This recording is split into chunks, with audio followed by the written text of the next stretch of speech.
Hello all. I return, as promised, to Mr. John Eckloff, professional public speaker and teacher of social justice. In May of 2016, Mr. Eckloff gave a talk at a TEDx event entitled Calling Out Elephants. It is a further look into the man and his beliefs, as well as what he values as productive discourse in our society. I found it very insightful.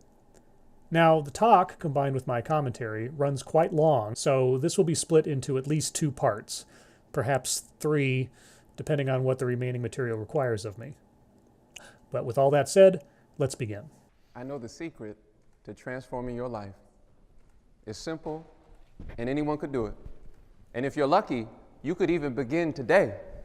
Is the secret, by any chance, accepting Jesus Christ as my Lord and Savior? In order for you to transform your life, all you have to do is have a Kanye West moment. A Kanye West moment.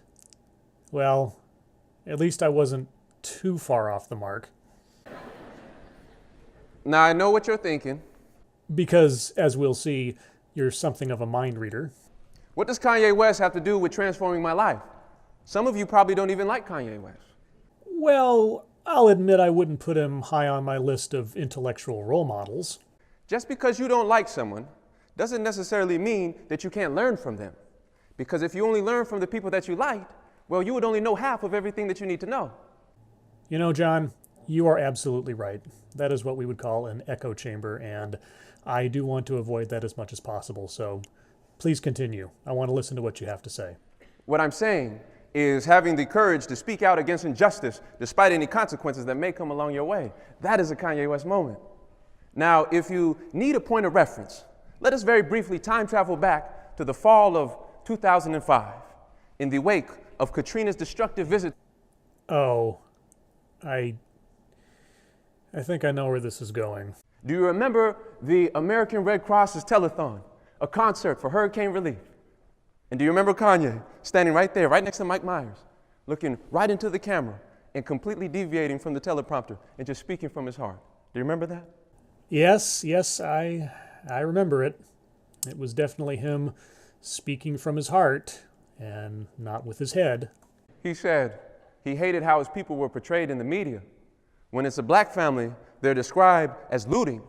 When it's a white family, they're described as searching for food. So, Mr. Eckloff has stated in brief terms a controversy that has far more information behind it. Information he is either unwilling to provide for the sake of his narrative, or that he may just not be aware of.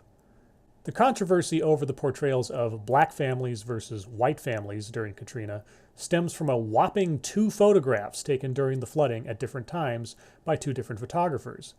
And here they are.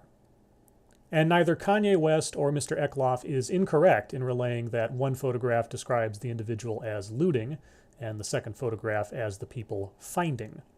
But as I said, there is more behind this.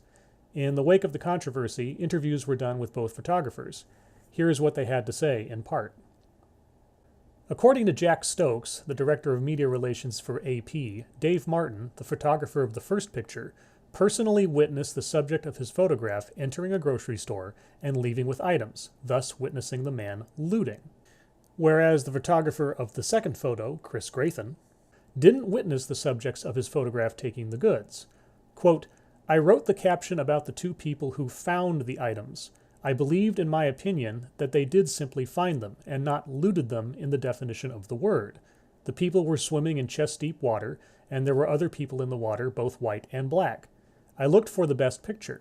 There were 1 million items floating in the water. We were right near a grocery store that had 5+ feet of water in it. It had no doors. The water was moving and the stuff was floating away. These people were not ducking into a store and busting down windows to get electronics.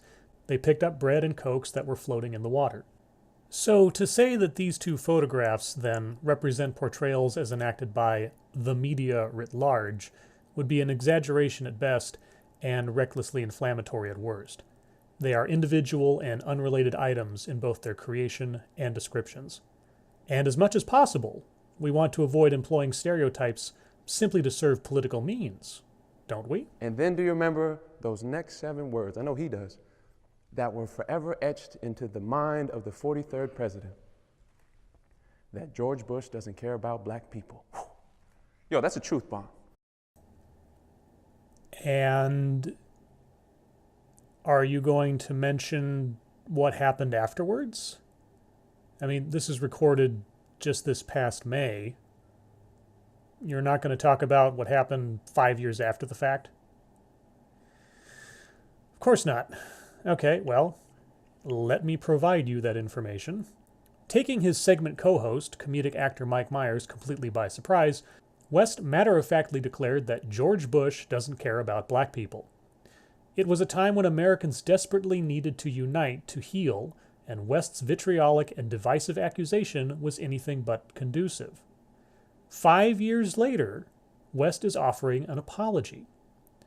In his newly released memoir, Decision Points, Bush calls that segment of his time in office, when he was the target of so many personal attacks similar to West's, the worst moment in his presidency. After hearing the former president's remarks, West sat down with Matt Lauer on The Today Show to reflect on what he now realizes was a mistake. Quote, "I didn't have the grounds to call him a racist. I believe that in a situation of high emotion like that, we as human beings don't always choose the right words," unquote. West says that he now empathizes with Bush. That's because, in the interim, West himself was accused of racism. Quote, "I definitely can understand the way he feels, to be accused of being a racist in any way, because the same thing happened to me, you know. I got accused of being a racist." West alludes to the intense criticism he suffered after interrupting Taylor Swift's acceptance speech at the 2009 MTV Video Music Awards. West compared the post-VMA backlash to his Bush bashing on the Katrina telethon, saying it was an apparent absence of compassion in both situations that upset Americans and prompted the character assaults. Seeing Bush's response to the Gulf states' devastation as callous, and West as insensitive and arrogant in ambushing Swift's big moment, West realized that the public reacted to both situations with similar intensity. West wrapped up his apology by saying he's more open now, and the poetic justice that I feel to have went through the same thing that he went through, and now I really more connect with him on just a humanitarian level. So you're not going to mention that at all, though, are you? Nothing about how speaking with your heart and not with your head is sometimes not productive and sometimes wrong? Okay, let's continue. Whether you agree with him or not, having the courage to be able to speak out on national television and say something like that, yo, you got to give credit where credit is due. No, I don't gotta do nothing. And I didn't then, and I don't now. What credit I will provide, however, is that he was man enough to apologize for a mistake he made after he experienced something similar and saw how unjust it was. How does having a Kanye West moment transform your life? Well, let's break this down for a moment. During this situation, you know, your emotions are going to be running high. This is kind of controversial. This is potentially contentious. You're going to talk about race. You're going to talk about injustice. Setting aside the reality of what happened in the course of events regarding the real Kanye West moment, are you saying that your Kanye West moment theory inherently involves speaking out about racial injustice? That the secret to transforming my life is to have a racially based Kanye West moment? Am I understanding you correctly? Second of all, when you're having this Kanye West moment and you are speaking out against injustice, you know, this is going to be terrifying. You're going to be afraid. Your heart is going to be palpitating. Your mind is going to be racing. But if you're able to overcome that, well, then you'll be able to gain in confidence. You'll be able to have more self-respect for yourself. And anybody will benefit from having more confidence and self-respect, especially the millennials. Not that I'm one to jump to the defense of millennials in general, but you just accuse them all of being fearful people who lack self-respect. Are you trying to get them on your side somehow with, I don't know, reverse psychology? Or are you telling them off? It's a very odd thing to say, given the likely demographics of your audience. And lastly, when you have this Kanye West moment and you're able to speak out and speak from your heart, what you'll be able to do is potentially inspire someone else to also share their truth. And that's very important. And their truth may not be in conjunction with yours, but that's not the point. It's the point that people are able to share this space and have such a radical honesty with one another, share a conversation that they may not necessarily have under other circumstances. And by doing so, people can learn, people can grow, and definitely people can transform. That is a Kanye West moment, and that's why it's important for you to have it. See, every time he says Kanye West moment now, I can't help but think of Kanye West's apology. But Mr. Eckloff never mentions Kanye West's apology. And it's a real shame, too, because it is an active example of what Mr. Eckloff is talking about here. Kanye West took into himself the comments of George W. Bush, reflecting on his presidency, and then reflected on his own actions, and how they affected not only the target of his slander, but also how he was affected by similar events occurring to him. That is a moment that I think we should be focusing on if what you're looking for is transformative self-reflection, transformative statements in life. It's just a shame that we're going to continue focusing on talking without thinking first. Now, keep in mind that there is going to be a window of opportunity. You're not going to have this forever. And if you wait too long to speak up, if you hesitate, if you second guess yourself, if you think before you speak, well, what will occur is this window will very gradually, but very quickly, close shut.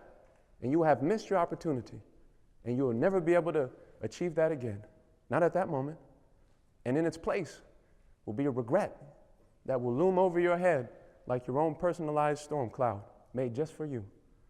And I'm telling you, you don't want that. You don't want that. Because it's going to haunt you. It's going to mess with you. And I say that from personal experience. And the details of that personal experience we will cover in part 2. So until then, thank you for watching.